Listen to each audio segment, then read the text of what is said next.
Hello friends, स्वागत है आप सभी का आपके अपने YouTube channel your history guide पर। तो फ्रेंड्स, आज के इस वीडियो में हम सभी जो है आरपीएफ कांस्टेबल और एसएससी जीडी के लिए जीके जीएस पढ़ने जा रहे हैं। ये ऐसे क्वेश्चन है दोस्तों जो आप सभी के एग्जाम में बार बार पूछे जाएंगे। उन्हीं क्वेश्चनों को यहाँ पर पुटअप किया गया है, इसलिए आप सभी वीडियो को ध्यानपूर्वक और शुरू से लेकर लास्ट तक जरूर देखेगा। क्लास की पीडीएफ के लिए आप टेलीग्राम चैनल को ज्वाइन कर सकते हैं, वहाँ पर आप सभी को क्लास की पीडीएफ मिलने वाली है। चलिए देखते हैं पहला क्वेश्चन। अंकोर वाट का मंदिर कहाँ स्थित है? अंकोर वाट कहाँ पर स्थित है? तो राइट आंसर क्या है? कंबोडिया में। कहाँ पर? कंबोडिया में जो है अंकोर वाट स्थित है। नेक्स्ट, भीमबेटका किसके लिए प्रसिद्ध है? भीमबेटका जो है वह किसके लिए प्रसिद्ध है? तो राइट आंसर क्या है? गुफाओं के शैलचित्र के लिए। किसके लिए? गुफाओं के शैलचित्र के लिए जो है भीमबेटका प्रसिद्ध है। इंपॉर्टेंट क्वेश्चन है, ये आप सभी के एग्जाम में पूछा जाता है। नेक्स्ट क्वेश्चन देखते हैं। भारत में चार बाग शैली का प्रथम मकबरा कौन सा है? भारत में चार बाग शैली का प्रथम मकबरा कौन सा है? हुमायूं का मकबरा, अकबर का मकबरा, जहांगीर का मकबरा या औरंगजेब का मकबरा? तो राइट आंसर क्या है? हुमायूं का मकबरा। किसका? हुमायूं का मकबरा। जैसा कि आप सभी अगर मुगल वंश पढ़े होंगे तो आप सभी को वैसे भी पता चल जाएगा अगर आप इसे पढ़ेंगे। हुमायूं, क्योंकि जो अकबर था, अकबर का पिता कौन था? हुमायूं था। और अकबर का बेटा कौन था? तो जहांगीर था।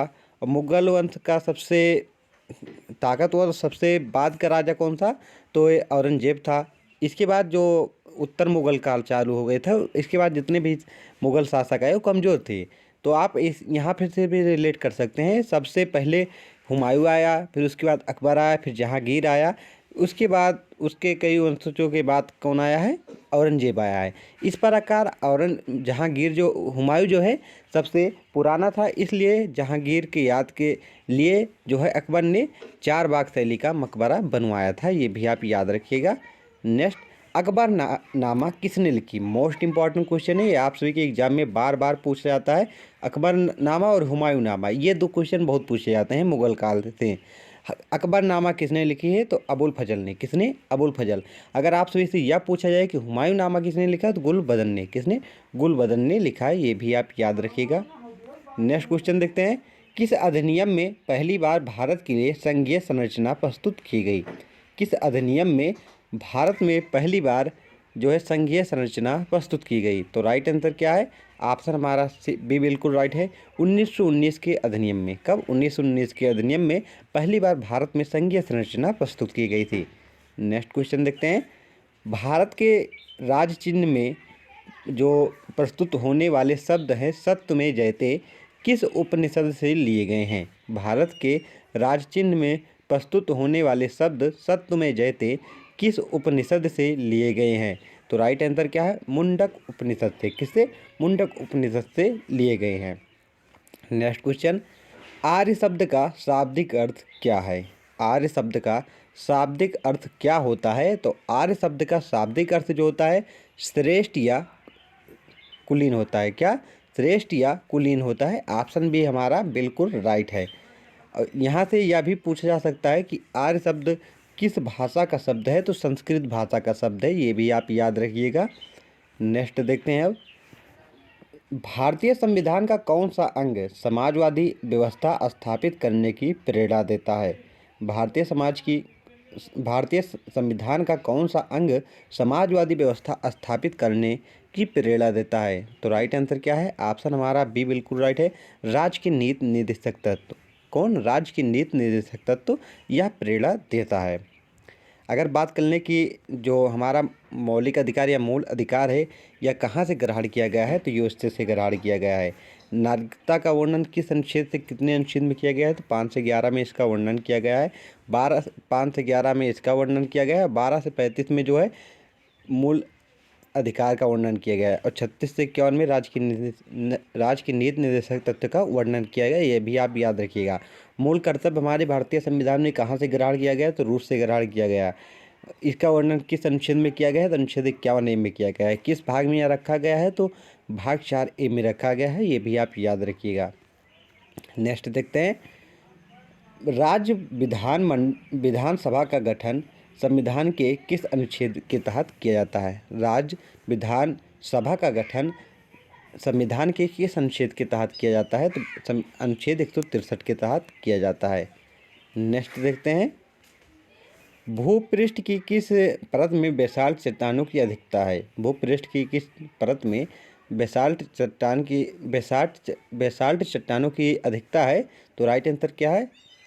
ऑप्शन हमारा दोस्तों ए बिल्कुल राइट, सियाल। नेक्स्ट क्वेश्चन देखते हैं, आइसोहेल रेखाओं द्वारा क्या प्रदर्शित किया जाता है? आइसोहेल रेखाओं द्वारा क्या प्रदर्शित किया जाता है? इसका आंसर आप सभी को कमेंट बॉक्स में बताना है, इंपॉर्टेंट है, इसे आप याद कर कमेंट बॉक्स में जरूर बताइएगा कि आइसोहेल रेखाओं द्वारा क्या प्रदर्शित किया जाता है। समान वर्षा को, समान धूप को, समान हिमताप को, या फिर समान ऊंचाई को? इसका आंसर आप सभी को कमेंट बॉक्स में बताना है। नेक्स्ट, गदर पार्टी का संस्थापक कौन था? गदर पार्टी का संस्थापक कौन था? तो राइट आंसर क्या है? लाला हरदयाल। कौन थे? लाला हरदयाल ने गदर पार्टी की स्थापना की थी। भारत को अंग्रेजों से मुक्ति दिलाने के लिए लाला हरदयाल ने गदर पार्टी की स्थापना की थी। नेक्स्ट, कथकली नृत्य किस राज्य से संबंधित है? कथकली नृत्य किस राज्य से संबंधित है? तो राइट आंसर क्या है? केरल। किस राज्य से है? केरल राज्य से संबंधित है। तमिलनाडु से कौन है? तो तमिलनाडु से भारतनाट्यम है। आंध्र प्रदेश जो है कुचिपुड़ी है। केरल से जो है कथकली और मोहिनीअट्टम है। उत्तर प्रदेश से कथक है, ये भी आप याद रखें। नेक्स्ट, त्रिभाषा सूत्र की सिफारिश किस समिति ने की थी? त्रिभाषा सूत्र की सिफारिश किस समिति ने की थी? तो राइट आंसर क्या है? किसने की थी? कोठारी समिति ने। किसने? कोठारी समिति ने त्रिभाषा सूत्र की सिफारिश की थी। इंपॉर्टेंट क्वेश्चन है, आपसे एग्जाम में पूछा जाता है। प्रकाश का कड़ी का सिद्धांत किसने दिया था? प्रकाश का कड़ी का सिद्धांत किसने दिया था? तो राइट आंसर क्या है? न्यूटन ने। किसने दिया था? न्यूटन ने दिया था। नेक्स्ट, किस खनिज से रेडियम प्राप्त होता है? किस खनिज से रेडियम प्राप्त होता है? तो पिच जो ब्लेड है, इससे रेडियम प्राप्त होता है, ये भी आप याद रखिएगा, इम्पॉर्टेंट है। नेक्स्ट, कोशिकीय या आणविक जीव विज्ञान केंद्र कहाँ स्थित है? कोशिकीय या आणविक जीव विज्ञान केंद्र कहाँ पर स्थित है? तो राइट आंसर क्या है? हैदराबाद में। कहाँ पर? हैदराबाद में स्थित है। नेक्स्ट, कवक इनमें से कौन सा जैविक कारक है?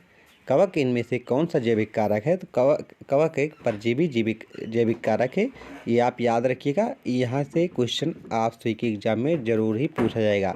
कवक किस प्रकार का जैविक कारक है? तो कवक एक परजीवी जो है जैविक कारक है। नेक्स्ट, एडवर्ड जेनर ने इनमें से किसकी खोज की थी? एडवर्ड जेनर ने इनमें से किसकी खोज की थी?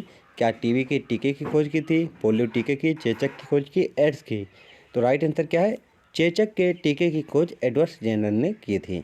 नेक्स्ट क्वेश्चन देखते हैं, पुस्तक Narendra Modi the making of A legend के लेखक कौन हैं? पुस्तक Narendra Modi the making of A legend के लेखक कौन है?